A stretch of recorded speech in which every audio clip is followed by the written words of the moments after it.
ভালোবাসা কি শুধুই কাছে থাকার মধ্যে বাস করে, নাকি হৃদয়ের ফাঁকফোকরেও বিচরণ করে? অনুপস্থিতি কি ভেঙে ফেলে নাকি শক্তিশালী করে? কিছু বন্ধন মুহূর্তে মাপা যায় না, সে অনুভূত হয় শুধুই আত্মায়। যখন সময় ও দূরত্ব আপনার ভালোবাসাকে ম্লান করতে পারে না, তখন তা হয়ে ওঠে আপনার আবেগের বন্ধনের শক্তি। যে ভালোবাসা অনুপস্থিতিও টিকে থাকে, সেটি গড়ে তোলে এক গভীর অদৃশ্য ভাবনাগত সূত্র। কিছু ভালোবাসা দূরত্ব বেড়ে গেলে ম্লান হয়ে যায়, কিন্তু কিছু ভালোবাসা নীরবতায় আরো গভীর হয়। যখন দুটি আত্মা সত্যি সংযুক্ত, মাইলের ব্যবধান অর্থহীন হয়ে পড়ে এবং উপস্থিতি হয় ভালোবাসার প্রমাণ। এটি হাতের কাছাকাছি থাকার নয়, বরং হৃদয়ের কাছাকাছি থাকার শক্তিই শেখায় ভালোবাসার আগুনকে জীবিত রাখতে। এটাই হলো আত্মার বন্ধনে বাঁধা ভালোবাসা, বাতাসে নয়।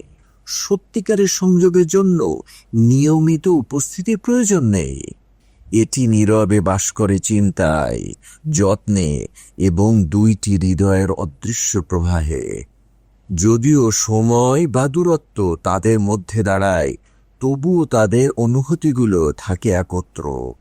মনে করিয়ে দেয় যে ভালোবাসা উপস্থিতির বিষয় নয়, আত্মার বিষয়।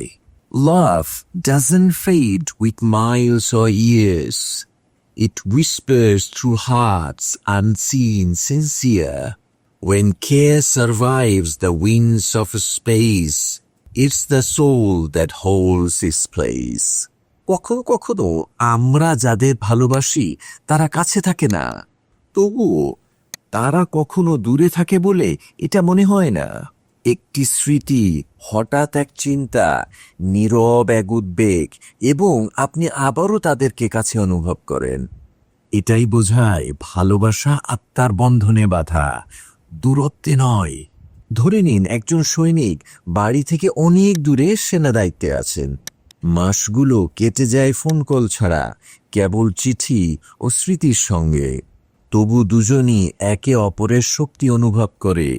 সৈনিক লড়াই করে প্রিয়জনদের কথা মনে রেখেই, আর পরিবার অটল বিশ্বাস নিয়ে প্রার্থনা করে। অর্থ, ভয় ও দূরত্বের মধ্যেও যে ভালোবাসা বয়ে চলে, এটাই সবচেয়ে বিশুদ্ধ আবেগের বন্ধন। পেনেলোপি ও Odysseus. Greek mythology, the Odyssey by Homer. Odysseus বাড়ি ছেড়ে ট্রয় যুদ্ধের জন্য যান এবং 20 বছর পরেও ফিরে আসেন না। পেনেলোপি বিশ্বস্তভাবে অপেক্ষা করেন, অগণিত প্রণয় প্রার্থীকে প্রত্যাখ্যান করেন, তার প্রত্যাবর্তনের উপর বিশ্বাস রাখেন। তিনি প্রতি রাতে একখানি কাফন বুনে আবার খুলে ফেলেন, যা সেই আশার প্রতীক যা কখনো মরে না। অর্থ, বিস্তৃত সমুদ্র ও বছর পেরিয়েও তাদের বন্ধন অটুট থাকে। তাদের ভালোবাসা হলো আত্মার বিশ্বাস ও সংযোগ, যা সময় এবং দূরত্ব দুর্বল করতে পারেনি। If you love and feel them through distance lies between, a bound unseen, yet every heartbeat keen. When absence cannot dull the care you hold, it's love unbroken, tender, brave and bold. Frida Kahlo ও Diego Rivera, মেক্সিকোর বিখ্যাত শিল্পী। যদিও তাদের সম্পর্ক ছিল জটিল, ফ্রিদা কাহলো যখন স্বাস্থ্যের কারণে বা প্রদর্শনীর জন্য বিদেশে যেতেন, তিনি দিয়েগোকে দীর্ঘ আন্তরিক চিঠি লিখতেন, যা ভরা ছিল যত্ন, আবেগ এবং তৃষ্ণায়। সমুদ্রের ওপারেও তাদের ভালোবাসা জ্বলছিল শিল্প, চিন্তা ও আত্মার মাধ্যমে। অর্থ, তাদের সংযোগ ছিল শারীরিক উপস্থিতির চেয়েও গভীর, একটি আত্মার আত্মনিবেদিত ভালোবাসা, যা দূরত্ব এবং সংগ্রামের মধ্যেও টিকে থাকত। সার কথা, যখন ভালোবাসা মাইলের ব্যবধান পার হয়ে কোমল ও জীবন্ত থাকে, তখন যত্ন নীরবতাও টিকে থাকে।